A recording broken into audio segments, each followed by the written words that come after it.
The indispensable asset. You've been with us for 23 years, Margaret. Surely you understand that Westfield Financial needs to evolve, said Director Carson Phillips, not bothering to make eye contact as he reviewed the documents on his tablet. The younger analysts bring fresh perspectives, new technologies. We need to stay competitive. I maintained my composure, though the dismissive tone in his voice ignited a familiar spark of indignation. After more than 2 decades managing the firm's most valuable client relationships, I was being pushed aside by a man 15 years my junior who had been with the company for barely 18 months. I understand evolution, Carson. What I don't understand is why the Miller portfolio is being reassigned when I've grown their assets by 14% annually for the past decade. Carson sighed dramatically, finally looking up. Margaret, the Millers have expressed interest in our digital investment platform. Aiden has exceptional experience with the system. It simply makes sense to transition them to someone more technically aligned. Beside him, Aiden Nichols nodded with practiced sympathy, though his eyes revealed the triumph he clearly felt. At 32, he had charmed his way through the ranks with his MIT credentials and carefully cultivated relationships with the board members. His strategy of gradually absorbing my high-value clients had been systematic and unmistakable. Besides, Carson continued, we're not asking you to leave. Your institutional knowledge remains valuable. We're simply refocusing your role to better serve the company's direction. Translation: we're stripping you of your client base and relegating you to administrative work until you get the message and retire. I see, I replied, my voice steady despite the fury building inside me. And my refocus role involves what exactly? Carson shifted uncomfortably. You'll be handling compliance documentation and client orientation materials. Your attention to detail will be most valuable there. I almost laughed. From managing $1.2 billion in assets to preparing welcome packets. The demotion was so transparent it was almost insulting that they thought I wouldn't recognize it for what it was. I'll need time to consider this transition, I said, rising from my chair. Of course, Carson nodded, relief evident in his expression. Take the weekend. We'll expect your decision on Monday. As I exited the glass-walled conference room, I caught sight of Vanessa Chen, Carson's executive assistant, quickly averting her eyes. The pity in her expression told me everything. This transition was common knowledge throughout the office before I'd even been informed. I spent the weekend methodically reviewing my options, weighing 2 decades of loyalty against the blatant age discrimination now facing me. By Sunday evening, my decision was made. Monday morning, I walked into Carson's office with my resignation letter. This is disappointing, Margaret, he said, not sounding disappointed at all. We were hoping you'd embrace this new chapter. I've decided to embrace a different one, I replied calmly. I'll complete the standard 2-week notice period to ensure a smooth transition for my clients. Carson shifted, suddenly uncomfortable.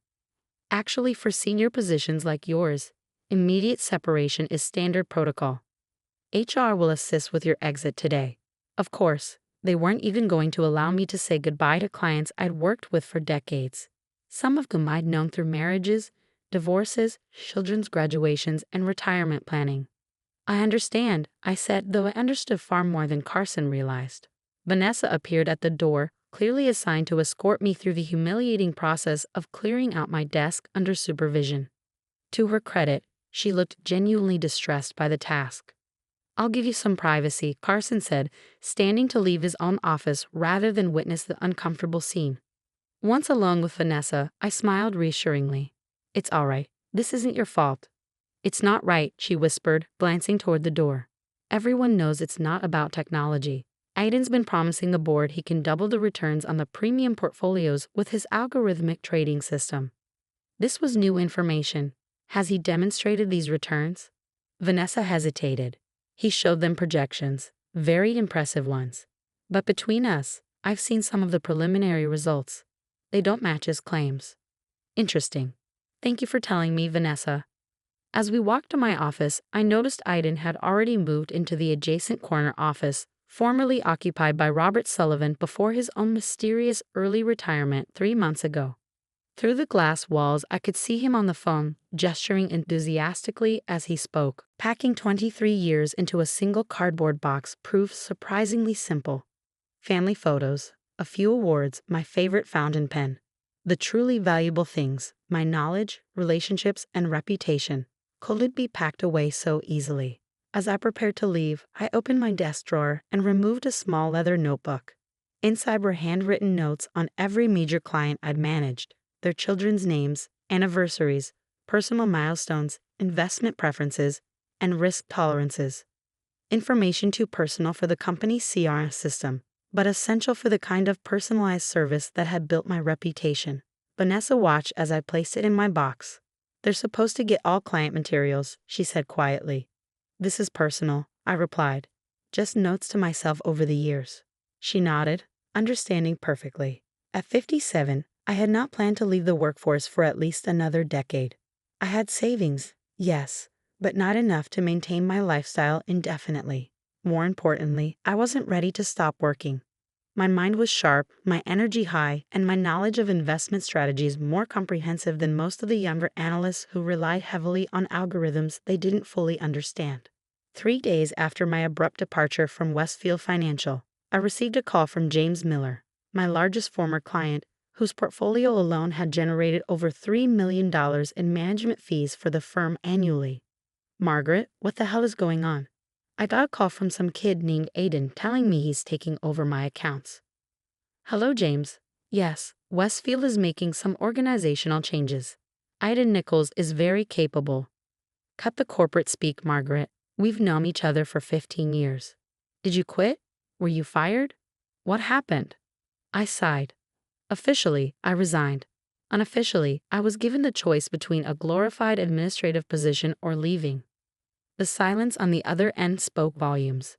James Miller had built his fortune in commercial real estate through shrewd assessment of value and opportunity. He recognized a forced exit when he heard one. "This Aiden person told me of some proprietary algorithm that's going to revolutionize my returns." Sounded like a sales pitch for a timeshare. "Is he any good?" "He has an impressive educational background," I said carefully. James laughed. "That's the most diplomatic non-answer I've ever heard. What are you doing now?" "I'm exploring options." "Have lunch with me tomorrow."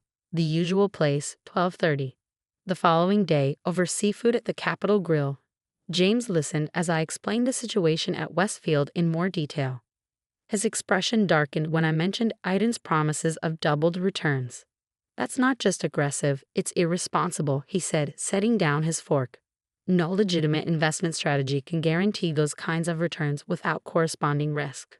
I agree, but the board was apparently quite impressed with his projections. James studied me for a moment. "You know, Margaret, I don't work with Westfield Financial. I work with you. Always have." "I appreciate that, James, but—" "No buts. I've been thinking about this since we spoke yesterday. My family office has grown significantly over the past 5 years. We've been using 3 different advisory firms, which is inefficient. I'd like to consolidate under someone I trust." I stared at him, processing his implication. "Are you offering me a job?" "Better. I'm offering you a business. Initial funding to establish your own independent advisory firm, with my portfolio as your first client. Complete autonomy, your name on the door, and a stake in the growth." My heart raced. That's extraordinarily generous, but there are regulatory requirements, registrations, compliance frameworks. "All manageable." James waved his hand dismissively. "I have a team of attorneys who can handle the paperwork. The question is, do you want to build something of your own, or are you ready to retire?" The answer was obvious. 2 months later, Montgomery Wealth Advisors opened its doors in a modest but elegant office suite 3 blocks from Westfield Financial. With James Miller's portfolio as our cornerstone and his connections providing warm introductions, we secured 4 additional high-net-worth clients within the first month. I hired Vanessa Chen as my chief operating officer after she reached out to congratulate me on the new venture. Her insider knowledge of Westfield's operations proved invaluable, particularly regarding their client communication deficiencies that we could improve upon. "Aiden's algorithmic trading system isn't performing as projected," she informed me during our weekly strategy meeting, 6 months after our launch.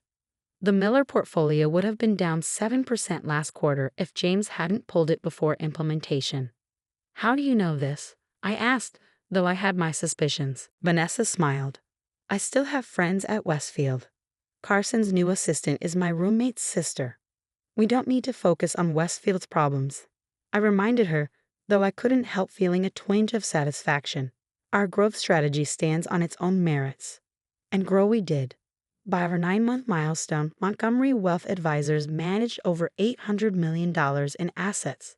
Our personalized approach, transparent fee structure, and consistent performance attracted clients disillusioned with the increasingly automated services offered by larger firms. The situation at Westfield, meanwhile, had deteriorated significantly. Aiden's algorithmic trading strategy had failed to deliver the promised returns, resulting in substantial losses for several key accounts. The board, initially enamored with his tech-forward approach, had grown increasingly concerned about client retention. I wasn't particularly surprised when Carson Phillips requested a meeting. What did surprise me was his suggestion that we meet at his office rather than mine. For old time's sake, he explained over the phone, his attempt at conviviality falling flat. Curiosity overcame my reluctance. The following Tuesday, I walked into Westfield Financial for the first time since my departure. The familiar logo, a stylized OU in brushed metal, still dominated the reception area, but something felt different. The energy was subdued, the usual bustle replaced with an atmosphere of tension. Vanessa had declined to accompany me, citing too many unpleasant memories. In her place, I brought Daniel Rivera, our legal counsel and a former SEC enforcement attorney whose presence would ensure the meeting remained strictly professional. Carson greeted us with forced enthusiasm, ushering us into the same conference room where he had informed me of my transition nearly a year earlier. His once impeccable appearance showed subtle signs of strain, a slightly looser collar, faint shadows under his eyes. "Margaret, you're looking well," he began, settling into his chair. "Entrepreneurship clearly agrees with you." "Thank you, Carson. I'm finding it rewarding. This is Daniel Rivera, our general counsel." Carson nodded tersely at Daniel before continuing. "I'll get right to the point. The board has authorized me to discuss a potential acquisition of Montgomery Wealth Advisors by Westfield Financial." I kept my expression neutral despite my astonishment. "An acquisition? We're not for sale, Carson. Everyone has a price," he replied with the smug confidence that had always characterized his negotiations. "We're prepared to make a very generous offer, 3 times annual revenue, plus retention bonuses for key personnel, including yourself." Daniel and I exchanged glances. The valuation was indeed generous, excessive even. Something wasn't adding up. Why would Westfield want to acquire a firm less than a year old? I asked directly. Carson's smile tightened. "Your client roster is impressive. We recognize the value of those relationships. The same relationships you were eager to reassign when I was at Westfield." He shifted uncomfortably. "Market conditions have evolved. The board is recalibrating our approach to high net worth client services." Translation: Aiden's algorithmic strategy had failed, clients were fleeing, and they needed my relationships to stop the bleeding. "What happened with the digital investment platform?" I asked innocently. I understood it was the future of the firm. Carson's jaw tightened almost imperceptibly. "We're taking a more balanced approach now. Technology complementing personal service, not replacing it." "And Aiden? How is he adapting to this balanced approach?" "Aiden has decided to pursue other opportunities," Carson replied stiffly. "So they fired him. Interesting." "Carson," I said, leaning forward slightly, "I appreciate Westfield's interest, but Montgomery Wealth Advisors isn't for sale. We've established our independence for specific reasons, and our clients value that independence. The offer is substantial, Margaret. At least take time to consider it." Daniel interjected smoothly. "We'll need any acquisition proposal in writing, with complete terms and conditions for proper evaluation." Carson nodded, relief evident in his expression. He clearly hadn't expected immediate acceptance but had feared outright rejection. "Of course. I'll have the documentation prepared." As we prepared to leave, Carson walked us toward the elevator. In the hallway, we passed Robert Sullivan, my former colleague who had retired before me. He was carrying a banker's box similar to the one I had used when leaving. "Robert," I said, genuinely surprised. "I thought you retired." He smiled grimly. "Unretired briefly. Carson asked me to come back 3 months ago to help stabilize some client relationships. As of today, I'm re-retiring." Carson looked distinctly uncomfortable. Robert has been tremendously helpful during our transitional period. I'll bet, I replied, understanding perfectly what had happened. After forcing out experienced advisors like Robert and myself, then watching Aiden's strategies fail, they desperately tried to bring back the old guard to salvage client relationships. Now that those relationships were stabilized, they were discarding Robert again. In the elevator,